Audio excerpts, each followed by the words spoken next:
আমি ফজা পাগলারে নিয়ে এপিসোড বানাইতেছিলাম। ফজা পাগলা যে ভুয়া মুক্তিযোদ্ধা এটার প্রমাণ সহ। কারণ কয়েকদিন আগে নূর বলছিল ফজলুর রহমানের মতো মুক্তিযোদ্ধারা এই দেশটাকে উপহার দিচ্ছেন, তাই এই মুক্তিযোদ্ধাদের বেলুনটা চুপসায় দেওয়া দরকার ছিল। এছাড়াও লতিফ সিদ্দিকীদের দেয়া ৭১ মঞ্চের মাধ্যমে আওয়ামী বয়ান ফেরি করার চেষ্টা করেছে, মানে সিপা চাপি যা পাবে তাই দিয়া ঢুকবে আওয়ামী লীগ। আর আজকে হঠাৎ করিয়া নূরকে মারাত্মকভাবে আহত করলো সেনাবাহিনী। হ্যাঁ, সেনাবাহিনী, পুলিশ কিছু দেখা গেছে, কিন্তু পুলিশের তরফ থেকে কোনো নির্দেশনা যায়নি, গেছে সেনাবাহিনীর তরফ থেকে।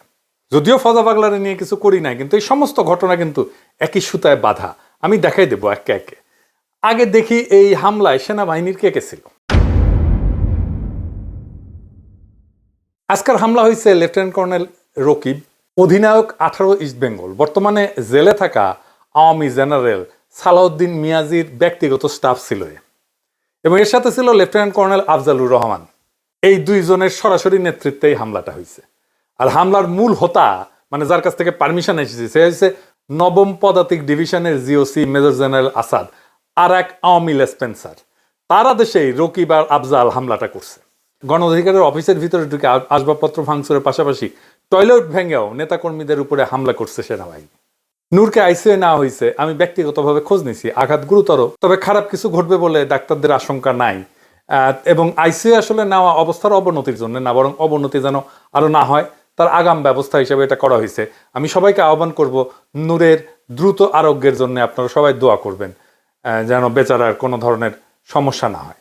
নূরকে এমনভাবে পেটানো হয়েছে যা আগে কখনো কোনো রাজনৈতিক দলের প্রধান নেতাকে করা হয়নি, সেটা যত ছোট দলই হোক না কেন। গণ অধিকারের অফিসে কেন হামলা করলো?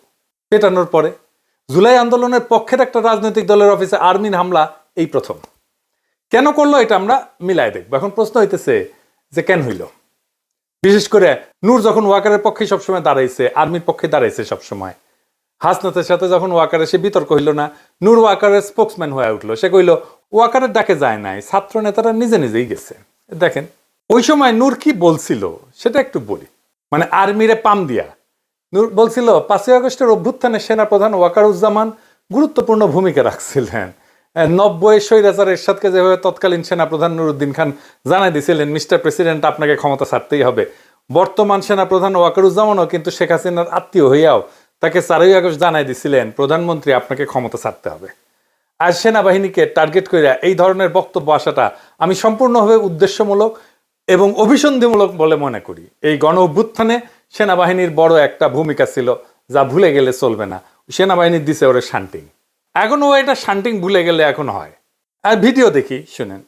সেনাবাহিনী এই ছাত্র জনতার গণ অভ্যুত্থানের শুরু থেকেই আমাদের সাথে ছিল এবং তাদের ছাত্র জনতার পাশে এসে দাঁড়ানোর ফলেই এই আন্দোলন চূড়ান্ত রূপ পেয়েছে। এবং দেশপ্রেমিক সামরিক বাহিনীকে সেজন্য আমরা ধন্যবাদ জানাই।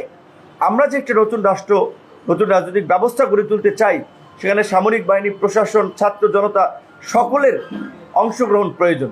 সেখানে সামরিক বাহিনী কিংবা প্রশাসনের মধ্যে এই ধরনের বিশৃঙ্খলা তৈরি করে উস্কানি দিয়ে এটা করা সম্ভব নয়। যারা এগুলো করছে এর পেছনে কারণগুলো খতিয়ে দেখা দরকার। এমনকি এই ম্যার খাওয়ার আগে, এই কিছুক্ষণ আগে, ম্যার খাওয়ার কিছুক্ষণ আগে নূর কি বলছিল সেটা দেখি। আমাদের ভিডিও বানায় রাজনীতি খাইয়ে দেবে, এত আম্মকের দল তারা ভিডিও বানায় আমাদের রাজনীতি খাইয়ে দেবে। আমাদের রাজনীতি এত সস্তা? হ্যাঁ, মির্জা ফখরুল সাহেবকে বানায় ভারতের দালাল, আমির খসরু মাহমুদ চৌধুরীকে বানায় ভারতের দালাল, রুমিন ফারানাকে নিয়ে ভিডিও বানায়, সালাউদ্দিন সাহেবকে নিয়ে ভিডিও বানায়, জামাতের নায়েব আমির তাহের সাহেবকে নিয়ে ভিডিও বানায়, আমাদেরকে নিয়ে বানায়। তাহলে এই দেশে আর রইলটাকে বাকি? তাহলে তাদের রাজনৈতিক এজেন্ডাটা কি? এই দুষ্ট লোকগুলো সূক্ষ্মভাবে মানুষকে বিভ্রান্ত করছে, মানুষের ব্রেন ওয়াশ করার চেষ্টা করছে। তারা অলিয়া উলিয়া দেখবেন মাঝে মাঝে ইসলামী লাইনে দু একটা কথা বলে, দু একজন হুজুর মাদ্রাসার ছাত্রদের পক্ষে ফেসবুকে স্ট্যাটাস দেয় তাদের ফেসবুক রিচটা, ভিউটা ঠিক রাখার জন্য। তারপরে ওই ভিডিও বানিয়ে সেদিন নাকি শুনেছি ওয়ালটনের কাছে পাঠিয়েছে।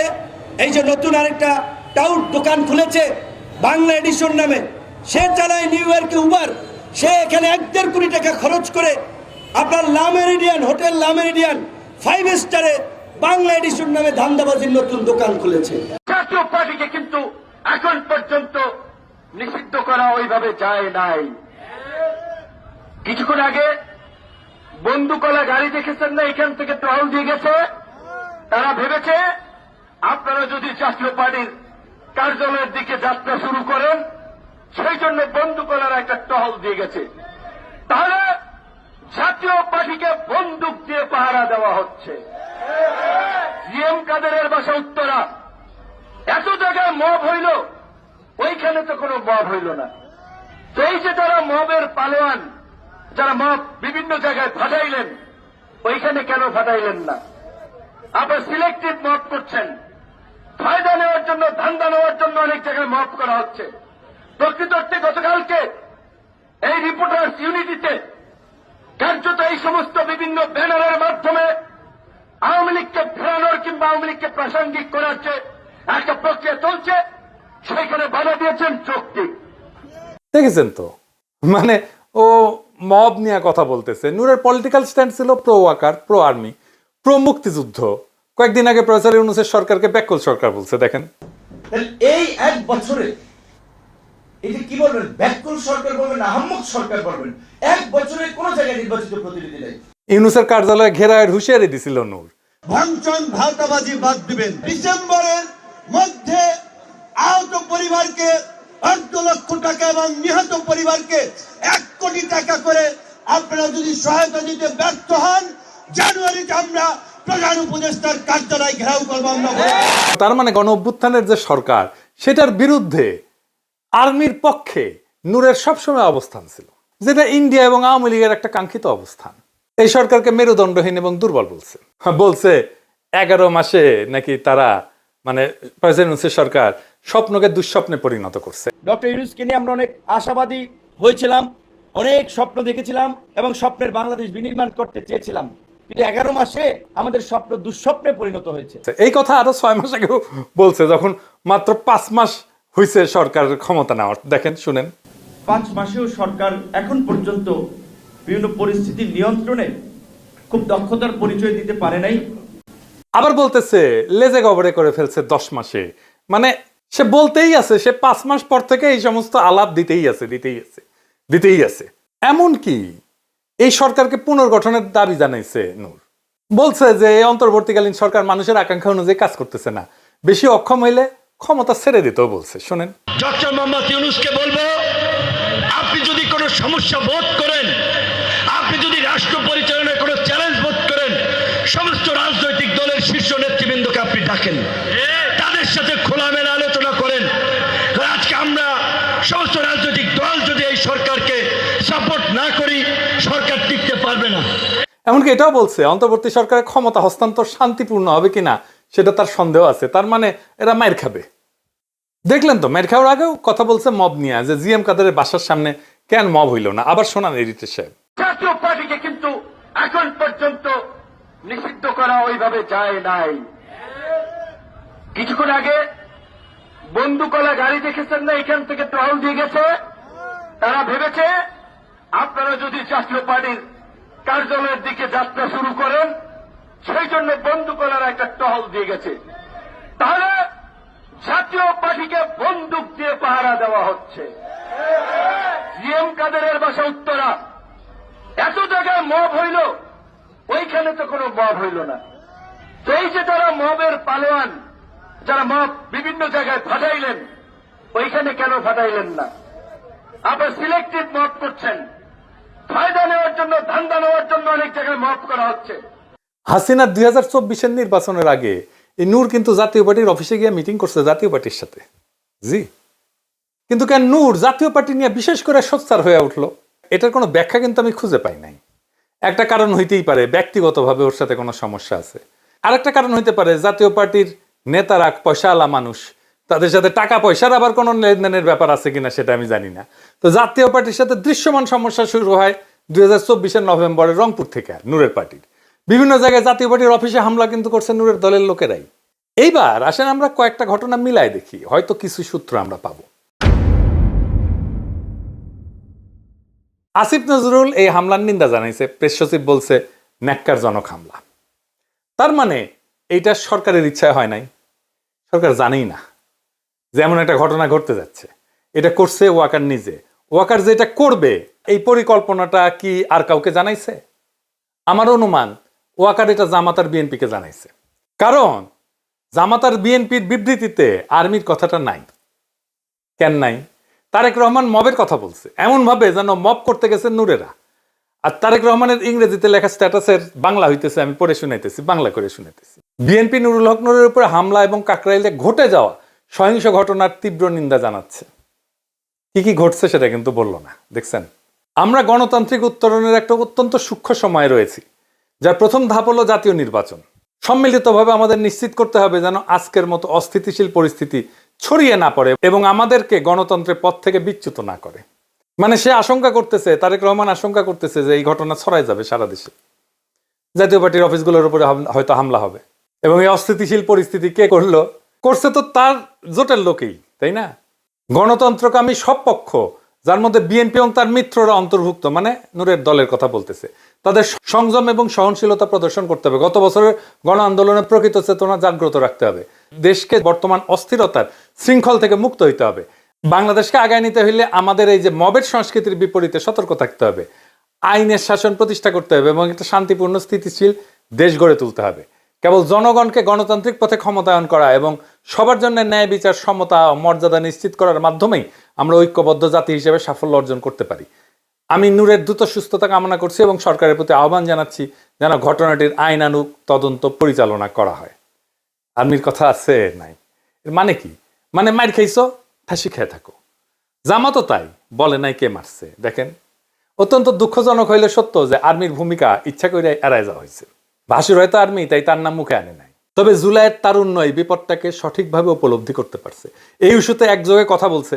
ওয়াকার আসলে আজকে টেস্ট করছে আমাদের হ্যাডম কতটুকু। সে রিফাইন্ড আওয়ামী লীগ আনতে যদি না পারে, তাহলে জাপাকে দিয়েই সে তার কাজটা করবে। ঢাকা বিশ্ববিদ্যালয়ের ছাত্ররা এনসিপি তাৎক্ষণিক মিছিল বের করছে, রাজপথে আসছে, তাদেরকে অভিনন্দন জানাই। খুবই গুরুত্বপূর্ণ রাজনৈতিক কাজ তারা করছে। এবার দেখেন, একটা খুব ইন্টারেস্টিং জিনিস দেখাই। এইখানে বুঝে যাবেন যে কারা এর পিছনে। পন্দের আলোর নিউজ, খুব ইন্টারেস্টিং। ঘটনা ঘটছে সন্ধ্যায়। গণ অধিকার পরিষদের নেতা নুরুল হক নূরকে গুরুতর আহত করা হয়েছে। ভিডিও ছড়ায় পড়ছে সোশ্যাল মিডিয়ায়। আর প্রথম আলো রাত 11:09 রিপোর্টে নূরের নাম পর্যন্ত নাই। এইটা সে টাইমটা দেখায় দেন। পুরা রিপোর্টটা করছে পুলিশের বরাতে। কেন কেন এটা এড়ায় গেল প্রথম আলোর মতো পত্রিকা? এইবার কানেকশন গুলো ধরতে পারতেছেন? মানে পুরা গেমটা খেলছে ইন্ডিয়া। ফজা পাগলারে মাঠে নামানো, লতিফ সিদ্দিকীরা মাঠে নামালো, আনিস আলমগীরকে মাঠে নামালো, আব্দুল নূর তুষারকে মাঠে নামানো, পান্নাকে মাঠে নামানো, গুলিস্তানে আওয়ামী লীগের ঝটিকা মিছিল, এই সবই একই সূত্রে গাথা। নিঃশব্দে বাংলাদেশ আরাক 111-এর পর থেকে হাঁটতেছে। আজকে ওয়াকার বুঝাই দিছে প্রফেসর ইউনূসের সরকার সে তো দেনা। আর তার এটা বুঝাইতে নূরকে স্যাক্রিফাইস করতে হয়েছে। একজনকে পিটাইতে হইতো রাজনৈতিক নেতা, গুরুত্বপূর্ণ রাজনৈতিক নেতা সবাই চেনে কাকে? নূর। কারণ মনে করছে নূর এত ডিসক্রেডিটেড হয়েছে যে ওরে পিটাইলে জনগণ খুশি হবে। হয় নাই, উল্টা হয়েছে। উল্টা জনগণ নূরের পাশে দাঁড়াইছে।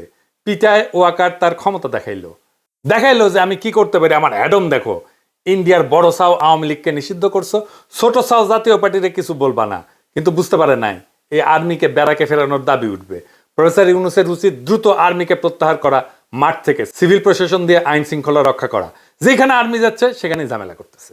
এই জাতীয় পার্টির অপরাধ আর হাসানুল হক নূর অপরাধের মধ্যে কোনো তফাৎ আছে? নাই তো। জাতীয় পার্টির সকল শীর্ষ নেতাদের অবশ্যই গ্রেপ্তার করা উচিত। তারা অনেকেই হাসিনার মন্ত্রী ছিল। তো এখন আমাদের করণীয় কি? ইন্ডিয়ার রাজনৈতিক স্বার্থ রক্ষাকারী দল এবং শক্তিসমূহ যারা আওয়ামী লীগ, জাতীয় পার্টি, 14 দলভুক্ত সব কয়টা ফ্যাসিস্ট পার্টিকে নিষিদ্ধ করার উদ্যোগ গ্রহণ করতে হবে। গণ অভ্যুত্থানে নেতৃত্ব প্রদানকারী শক্তিসমূহ এবং পক্ষ অবলম্বনকারী রাজনৈতিক দলগুলোকে অতি দ্রুত একসাথে বসতে হবে। যেখানে বিএনপি, জামাত ইসলাম, এনসিপি সহ খুনি হাসিনা সরকারের উৎখাতের আন্দোলনের সহযোগী অন্য দলগুলোর ঐক্যবদ্ধভাবে ফ্যাসিবাদের দোসর এবং ইন্ডিয়ার এজেন্ট জাতীয় পার্টি এবং 14 দলকে নিষিদ্ধ করার কর্মসূচি দিতে হবে। আজকের এই হামলা কেবল নূরের মাথা ফাটানো না, নূরের গায়ে লাঠি পড়া না, এটা আমাদের গণস্বপ্নকে ভাঙার চেষ্টা। সেনাবাহিনী আর ভারত পুষ্ট দোসরেরা ভাবছে যে ভয় দেখায় ছাত্র জনতাকে চুপ করানো যাবে, কিন্তু তারা ভুল করছে। বাংলাদেশের মানুষ ভয় পায় না, ভয় করা ভুলে গেছে। ভয় পাওয়াইছে হাসিনা অনেক দিন, সেই ভয় ভেঙেই হাসিনাকে সে তাড়াইছে। জনগণ পিছু হটবে না, ইতিহাস কাউকে মাফ করে না। আওয়ামী লীগ, জাতীয় পার্টি, 14 দল যে যার রঙে রাঙায় নিজেদের বাঁচাইতে চাইতেছে, তারা সবাই 2024-এর জুলাই বিপ্লবের পরাজিত শক্তির দোসর। আজকে বাংলাদেশকে রক্ষা করতে হইলে এই দোসরদেরকে নিষিদ্ধ করতে হবে। সেনারা ব্যারাকে ফিরুক, আইন শৃঙ্খলা রক্ষা করবে জনগণের সরকার, সিভিল প্রশাসন জনগণের প্রশাসন। আমরা চাই ভারতের দালালি থেকে মুক্ত একটা স্বাধীন রাষ্ট্র, আত্মমর্যাদাশীল রাষ্ট্র। আজকে সকল গণতন্ত্রকামী শক্তিকে এক টেবিলে বসতে হবে। বিএনপি, জামাত, এনসিপি, ছাত্র সমাজ সবাই মিলে ঘোষণা দিতে হবে, আমরা ফ্যাসিবাদের শেষ চিহ্ন মুছে দেব। ফ্যাসিবাদের সহচর সকল রাজনৈতিক শক্তিকে আমরা বাংলাদেশের রাজনীতি করতে দেব না। আমরা ভারতের দালালি ভাঙবো। আমরা বাংলাদেশের ভবিষ্যৎ নতুন করে লিখব। যত আঘাত আসুক, যত ষড়যন্ত্র হোক, ইতিহাসের চাকা আর পেছনে ঘুরবে না। ইনকিলাব জিন্দাবাদ।